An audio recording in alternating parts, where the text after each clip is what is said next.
दोस्तों 17 अगस्त के लिए इसरो का बड़ा प्लान। दबाएंगे असली बटन और टूट जाएगा चंद्रयान-3 दो टुकड़ों में, जिसे देख रूस छोड़िए भारत के खिलाफ षड्यंत्र रचने वाले चीन भी हुआ हैरान। सोचिए, रूस अपना लून 25 को छोड़कर ये सोच रहा होगा कि शायद भारत इससे डर जाएगा, लेकिन इसरो को इससे कोई फ़र्क नहीं पड़ा। बल्कि इसरो ने ट्वीट करके रूस को बधाई दी और कहा, चलो चांद पर मिलेंगे। जी हाँ, चंद्रयान-3 इस वक्त चांद की कक्षा में परिक्रमा कर रहा है। और अब बड़ी खबर ये है कि 16 और 17 अगस्त के दिन इसरो हमारे एस बाहुबली स्पेस क्राफ्ट का असली बटन दबाने वाले हैं, जिससे चंद्रयान-3 के इस चांद की यात्रा में बहुत ही बड़े बदलाव होंगे। दरअसल 5 अगस्त के दिन इसरो के वैज्ञानिकों ने चंद्रयान-3 को चांद की गुरुत्वाकर्षण की ओर ढकेल दिया था और इस दौरान चांद ने अपने 164 × 18,074 किलोमीटर की अंडाकार कक्षा में पकड़ लिया था। इसके बाद समय समय पर लूनर ऑर्बिटर मैन्यूवरिंग परफॉर्मेंस की लगातार कक्षा को घटाया जा रहा था।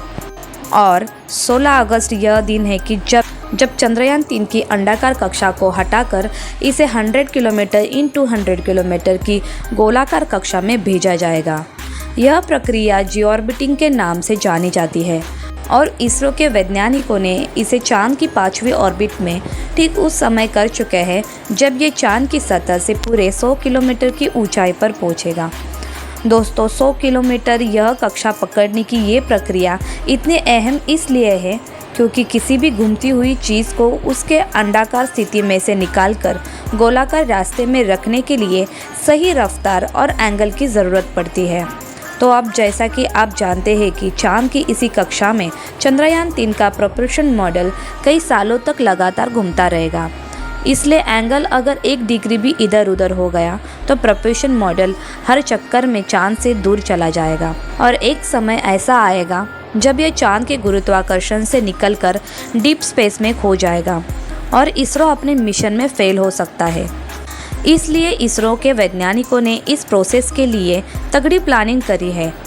16 अगस्त के दिन चंद्रयान-3 के इंजन का बटन दबाया गया, जिससे इंजन ऑन होकर सुबह 8:38 से 8:39 के बीच में चंद्रयान-3 ने 5वीं कक्षा बदल दी, जो 100 × 100 किलोमीटर की ऑर्बिट पर होगी।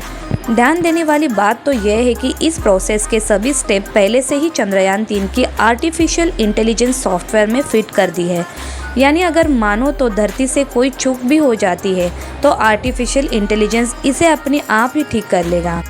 दोस्तों, ये काम कितना मुश्किल है आप इसका अंदाज़ा इसी बात से लगा सकते हैं कि रूस का लूना 25 स्पेस क्राफ्ट का 16 अगस्त के दिन चांद की कक्षा में पहुंच गया है।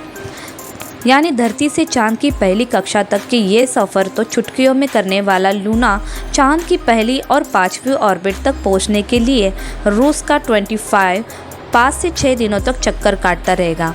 अब चंद्रयान-3 की बात करें तो 16 अगस्त के दिन 100 × 100 किलोमीटर की ऑर्बिट में धमाकेदार एंट्री करने के बाद हमारा चंद्रयान इस कक्षा में कुछ दिनों आराम से चक्कर लगाएगा।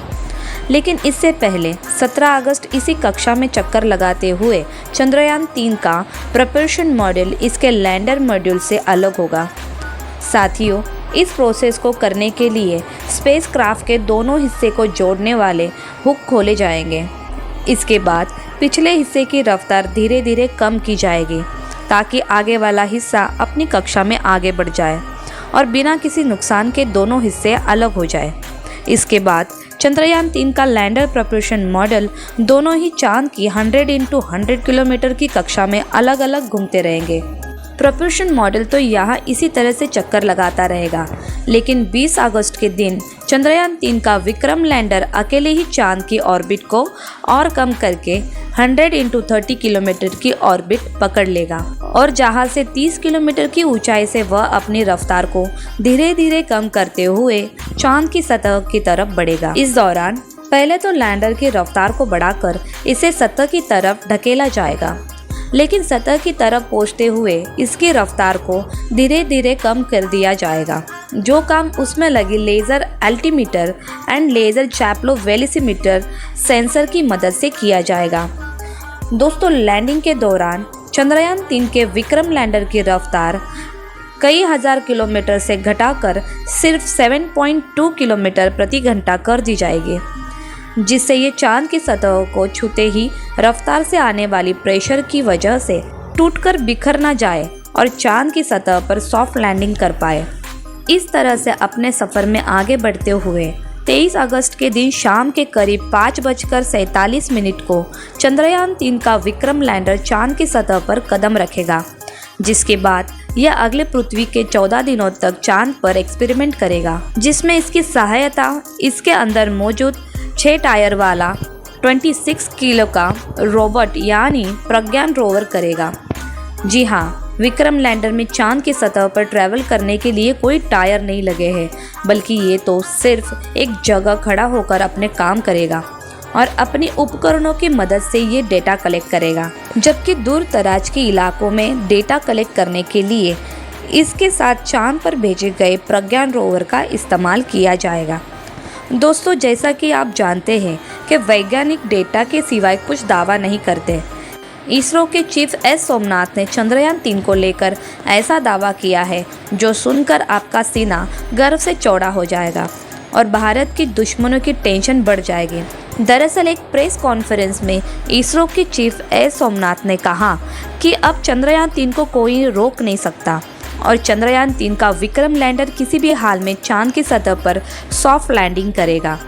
आगे उन्होंने बताया कि अगर चंद्रयान के 2 इंजन बंद भी हो जाते हैं या सारे सेंसर का काम करना बंद भी हो जाता है, तो भी चंद्रयान चांद पर लैंड करेगा, क्योंकि चंद्रयान-3 को इसी तरह डिज़ाइन किया गया है कि ये लैंड करके ही दम लेगा, यानी ये एक साथ कई फेलियर झेल लेगा।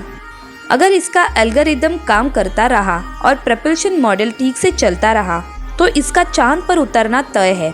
दोस्तों, इसरो के चीफ का ये भी कहना है कि 100 किलोमीटर की ऑर्बिट पर चंद्रयान-3 में कोई कठिनाई नहीं दिख रही है। सिर्फ एक समस्या है पृथ्वी से लैंडर की स्थिति का सही अनुमान लगाना, इसका सही माप लगाना महत्वपूर्ण है। ऐसा इसलिए क्योंकि उस वक्त विक्रम लैंडर पृथ्वी से काफ़ी दूर होगा और इतनी दूरी पर उससे संपर्क बनाए रखकर ट्रैकिंग करना काफ़ी मुश्किल होता है। दरअसल साउथ पोल चांद की फास्ट साइड में आता है, जहां सिग्नल ब्रेक होना एक आम बात है और सिग्नल टूटने पर यान गड़बड़ा जाता है। साथियों, इसी वजह से पिछले मून मिशन यानी चंद्रयान-2 में चांद की सतह से 2.1 किलोमीटर की ऊंचाई पर इसरो का चंद्रयान-2 से संपर्क टूट गया था और वो चांद की सतह पर क्रैश लैंड कर गया था। हालांकि इस बार इसरो ने इस चंद्रयान-3 में एक एक्सपर्ट ब्रेन डिज़ाइन किया है। जी हाँ, विक्रम लैंडर के अंदर लगा आर्टिफिशियल इंटेलिजेंस दिमाग यानी सॉफ्टवेयर इतना ज़्यादा पावरफुल है कि वो अपने आप इसके अंदर लगे सेंसर और चांद के चक्कर लगा रहे चंद्रयान-3 की ऑर्बिटर में मौजूद डेटा को इस्तेमाल करके लैंडिंग के लिए सटीक निर्णय ले लेगा। यानी हम ये कह सकते हैं कि इस बार इसरो को कोई माइकल लाल भी नहीं रोक सकता और चंद्रयान-3 के मिशन की सफलता के चांसेस पूरे 100% है। जबकि चंद्रयान-3 के साथ ही कंपटीशन में भेजे गए रूस के लूना 25 के सफल होने के चांसेस सिर्फ 70% है, जो कि रूसी अंतरिक्ष इंटेलिजेंस रोसकॉसमॉस के वैज्ञानिकों ने खुद बताया। अब जो अंतरिक्ष यान शुरुआत से ही 100% की सफलता की चांस को लेकर नहीं जा रहा है, वो चंद्रयान-3 को क्या टक्कर देगा। इसलिए भले ही कितने भी खबरें फैले, लेकिन हमारे चंद्रयान-3 को रूस के लूना 25 से घबराने की बिल्कुल ज़रूरत नहीं है। दोस्तों, पिछले कई महीनों से जहां दुनिया भर में मंदी छाई हुई है, वही भारत व्यवसाय की तरक्की की सीढ़ियां चढ़ रहा है। ऐसे में दुनिया भर के सभी महाशक्ति कहे जाने वाले देश भारत से जल उठे हैं। इसके बीच जब इसरो ने अपने चंद्रयान-3 को लॉन्च किया, जिसे सिर्फ 615 करोड़ के बजट में बनाया गया, तो पूरी दुनिया में मानो हड़कंप मच गई, क्योंकि अमेरिका, रूस और चीन सहित उस वक्त दुनिया के सभी बड़े देशों में ये डर सताने लगा कि अब भारत का ये चंद्रयान-3 सफल हो जाएगा और स्पेस प्रोजेक्ट पाने की ओर में इसरो इन सभी को लात मार देगा। इसलिए ही चंद्रयान-3 के पीछे रूस ने भी अपने मून मिशन लूना 25 को लॉन्च कर दिया, जो चंद्रयान-3 से एक दिन पहले ही यानी 22 अगस्त को दक्षिण ध्रुव पर उतरने की कोशिश करेगा। ऐसा इसलिए क्योंकि लूना 25 को हड़बड़ी में डायरेक्ट रूट से चांद पर भेजा जा रहा है, जबकि चंद्रयान 3 मजे से अंतरिक्ष की सैर करते हुए वहां पहुंचा है। तो दोस्तों, अगर आप इसरो के इस मेगा मून मिशन को सपोर्ट करते हैं तो जल्द से जल्द कमेंट सेक्शन में वंदे मातरम लिखिए, और वीडियो पसंद आया है तो इसे लाइक शेयर ज़रूर कीजिए। साथ ही में ऐसे कमाल की वीडियो देखने के लिए हमारे चैनल को सब्सक्राइब करके पास वाली घंटी ज़रूर बजा दीजिए। धन्यवाद।